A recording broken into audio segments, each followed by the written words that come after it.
Hi, it's Dave here again. I want to further talk about operational efficiencies. Let's talk about data entry. That's something that I find fascinating. It sounds interesting that I find data entry fascinating.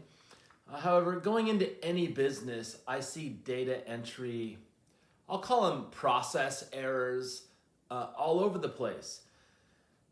If I go into a business and they have me hand fill out something on a tablet, that makes no sense whatsoever. That means they have to hire somebody to type that into a computer, or they take that piece of paper and they put it in a hard file, which is also ridiculous. So again, let's talk about data entry.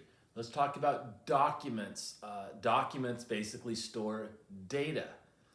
Data needs to be put into the cloud, which is into software. You go to, Microsoft.com or one of these websites and you upload your documents there. You have to do that by scanning and you name the document, you upload it. But if you think about, again, I'm gonna repeat this several times, data entry. That can be from when the telephone rings at your business and you answer the phone call, do you have caller ID? If you have caller ID, do you have it linked to your software so you know who that client is and you know that last client's order or the last time that some employee spoke to that client or your last email so you're refreshed when you're talking to them, you can see exactly what happened. Are you doing these things? Again, let's talk data entry again. Is it something your staff has to continue filling out each time the client calls in?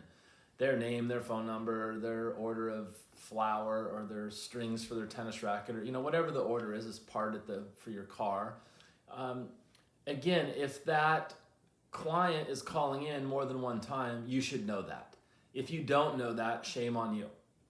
You have to know when your client's returning. I walked by a pizza shop not all that long ago, and asked the guy who was standing there smoking a cigarette, and I asked him if he knew any of his clients, and he looked at me like I was crazy. He said, yeah, none of them are around. I'm like, well, do you know who they are, like their names and their phone numbers? And he looked at me like I was crazy, and I just kept moving on. But again, you should know who your clients are. You should welcome them. There's software that can recognize their phones when they walk in the door. Again, data entry.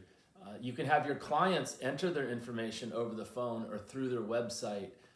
Instead of having them fill out something, have them fill it out on a tablet. Hand them a tablet with the form where they type it in, they hit save, it's right there in front of you.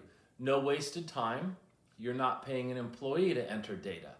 So again, data can be entered anywhere, anytime by anybody.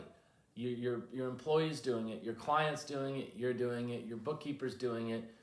What you want to do is get all that stuff together so it's accessible. It's not all perfect, but there's some really cheap and free ways that you can do this. So again, think about the data entry and how important it is. When's the last time you mistyped your social security number? Probably never. I might mistype your social security number. Your employee may mistype a client's social security number, but they would never mistype their own. They would also never misspell their name. So if you shift your data entry to your client, they're going to do it and they're going to enter it electronically. It's always going to be spelled right. It's always going to be accurate. Okay? Two things. Your accuracy improves. You didn't have to pay an employee to enter that data. And there's many areas of that. So is it retrieving data? If you have to pay an employee to go get a document out of a file, that takes time. Plus they're away from their desk, so no one's answering the phone. This can all be done electronically, instantly, saving time. Again, you can automate these processes, which will automate your margins. Hopefully that's a good tip. We'll explore more. That's just a taste on data entry.